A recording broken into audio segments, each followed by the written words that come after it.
What is going on YouTube? Joe here with Culination Media, and welcome back to another live Pokemon Omega Ruby and Alpha Sapphire Wi-Fi battle against a subscriber/follower on Twitter today. We're going up against Shadowhawk in an NU battle. One RU Pokemon is going to be allowed, but now as we're getting started today, just a couple of things that I would like to go over. First of all, a lot of people have been asking how to get into a battle for the channel, or just a battle in general. And it's pretty simple. Whenever I'm looking for a battle because I'm testing teams or testing Pokemon, or I would like to get a recording going, I always ask over Twitter, and my Twitter link is always in the description of every video. So if you would like to follow me there, or if you just want to check every once in a while to see if I'm asking for a battle or anything like that, Twitter is the place to go for that. So yeah, just thought I would throw that out there for those of you that have been asking. Now, also, we should probably go over the team here. We have our Light Clay, Maurice, the Meowstic with Prankster. So yeah, it's going to be a dual screen set. Nothing fancy there. Especially defensive Braixen with Eviolite, because why not? It has access to Wish and Will-O-Wisp, which helps it quite a bit. Then we have Rapid Spinning, Stealth Rocking, Sandy the Sandslash making her return. She's been on the channel quite a few times. We are bringing Standard Swellow with a Flame Orb. I'm in the process of breeding a Boomburst one, but I don't have it ready yet, so we're going with just Standard Swellow for now.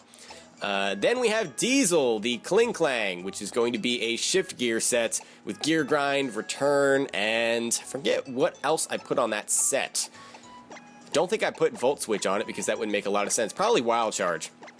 For some reason, I can't remember the fourth move. Anyway, and then we have Jabba the Hitmonchan also making his return to the channel. He's been on quite a few times. I've run him in different forms. I actually tried an Assault Vest, which was okay with Power Up Punch. I prefer the Bulk Up set, so that's what we're running today. And so we'll see what happens. I didn't even mention it, but if you guys want to show your support, you guys know what to do by now. I sound like a broken record at the beginning of every video. You can do so by clicking the thumbs up button or thumbs down button, or you can leave a your thoughts in the comment section below. Tell me I stink, tell me I smell, tell me what you had for lunch. Whatever you want to put down there works for me. Alright, Pachirisu. I didn't even comment on his team, by the way, which is freaking incredible. Pachirisu, which is leading things off as he goes for a Nuzzle. And after we set up a light screen, that doesn't do much. He does paralyze us, but since we have Prankster, it's really not going to matter too much unless we get fully powered on every turn. I am going to set up a Reflect, and I'm guessing Super Fang is coming, or Volt Switch. He does go for the Super Fang, and so that's going to bring us down to about half of our remaining HP. So that is that. I feel like I've been talking really fast, so maybe I should slow down a little bit. I don't know if I want to Psychic you. I can't T-Wave you, obviously, because you're an electric type. I feel like this could be an okay time to bring out Sandy, but it's like, I don't want anything to get super fanged. Especially something like Sandslash, which doesn't have any recovery. It might be in our best interest to just stay in here and Psychic anyway, because he might just, Decisions! You know what? No, we are going to go into Sandy. I think he might Super Fang, but I'm going to switch anyway, because other than Super Fang, Pachirisu can't really do anything to Sandslash. He does go for the Super Fang, so unfortunately Sandy's going to lose half her health here. She's going to get hurt by the Rocky Helmet, which is good, and we're probably going to see a switch here, I would guess. So we could go for a knockoff to remove the item of whatever comes in, but setting up Stealth Rocks is pretty tempting too. I don't know if I'm going to get another opportunity to do that. And if I want to set up for a sweep later on with Hitmonchan, having that up is essential. And he goes for the Protect, expecting an EQ. So I was not going for the KO there, which is, it's a good thing I didn't, because that would have been a wasted turn.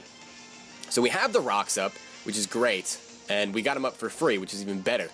So now, is he going to switch? He has to know I have EQ. I'm assuming that's what he was predicting there. I'm going to go for a knockoff predicting a switch here. So we'll see what he wants to do. Because I really don't think this Pachirisu can do anything. He's got Nuzzle, Protect, and Super Fang. That's what we've seen so far. I can't imagine he would carry anything else to really hurt a Sandslash. And I don't know that he's going to want to go for another Super Fang and take more Rocky Helmet damage. Because every little bit of chip damage matters on a Pachirisu. So he is going to switch out. And he's going to go into Quigley, the Quagsire, which I'm guessing is his RU Pokemon of choice. Unless There's a bunch of Pokemon that drop down, like Virizion dropped down to NU. Ooh, we get a critical hit. And we get rid of the Assault Vest. The Assault Vest Quagsire, not even bad. I think Quagsire may have moved down to NU now that I'm thinking about it. By the time this video goes up, he may have like moved up to BL, but I don't know. So I just won't comment on that since I don't know what I'm talking about. Now, we did get a nice amount of damage and get rid of the Assault Vest on this thing, but that doesn't mean that I necessarily want to stay in on this. Unless I just want to sacrifice Sandy and get a safe switch into something, which kind of sounds tempting here. So I'm going to go for an EQ. Because looking at his team, I don't think that Sandy's going to be too useful. So, and besides, we know that this thing doesn't have Recover because he had an Assault Vest, so he has no way to get his HP back. And Waterfall, wow, that did nothing. That did absolutely nothing. I wonder if it has attack investment. It has to. Sandy's just that bulky. Okay, I'm just going to go for a knockoff again because I know it'll kill from there, just in case he wanted to switch to remove an item on anything, but wow, okay, Sandslash apparently takes care of Assault Vest Quagsire. To be fair, that critical hit did help us. Sheesh. Okay, so out comes Giovanni the Persian. We're off to a good start here. Sandy's putting in some work. Let's see. I guess I'll go for EQ here. As he does go for the fake out, I didn't want to switch out because I know I can take that and at least force him to take some Rocky Helmet damage and possibly Life Orb if he had it. Doesn't look like he has it. It's probably Silk Scarf. I'm talking too fast. I keep tripping over my words. I'm just excited. I don't know why I'm this excited, but I am. Probably because it's an NU match. So he goes for the bite, and with knockoff, wow, that, for some reason I thought that would kill, but it didn't. So we just get rid of the Focus Sash, so he wasn't Silk Scarf after all, and he goes for the bite again. He's not carrying Return. Kind of confused on that front, but the Rocky Helmet damage is going to KO the Persian, and Sandy goes down as well. She put in so much work. Feel like she was on the field forever. Took out a Quagsire and a Persian.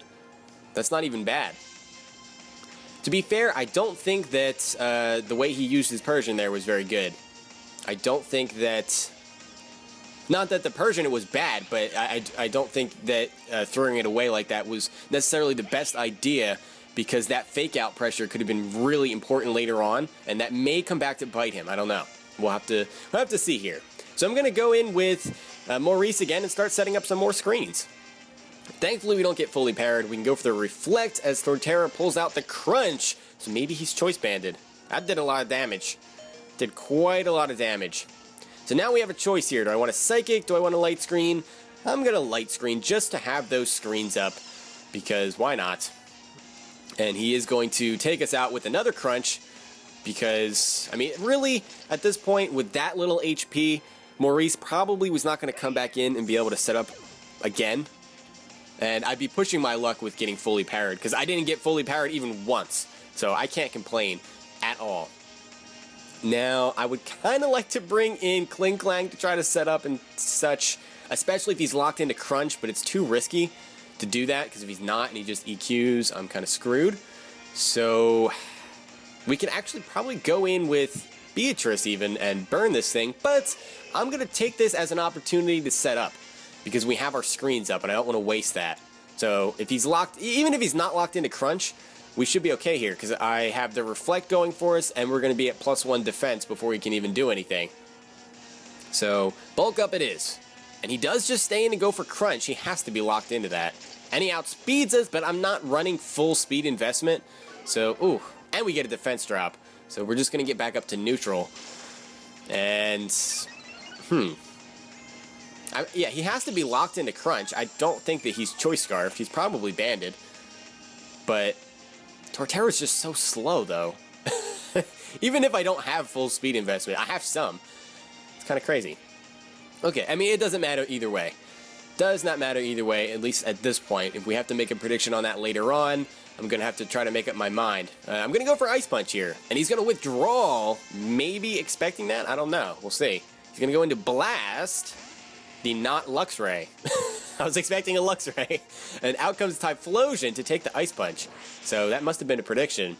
And that does a solid chunk of damage. Not a critical hit or anything. That's just a +1 Ice Punch for you. So we get a little bit of Lefty's recovery there, and I think we have to go for Drain Punch. I don't trust Mach Punch to take him out from there. So, yeah, we'll see if he wants to lock himself into something. If he's a choiced Pokemon, usually they are. Usually it's Choice Scarf or Choice Specs. It's the typical way to use Typhlosion. Of course, a Life Orb set can actually work pretty well, too. I mean, Typhlosion has decent offensive capabilities, so there's no reason you can't slap a Life Orb on there. Or Charcoal, even, if you want to bluff a choice item. Let's see. What's he going to go for here?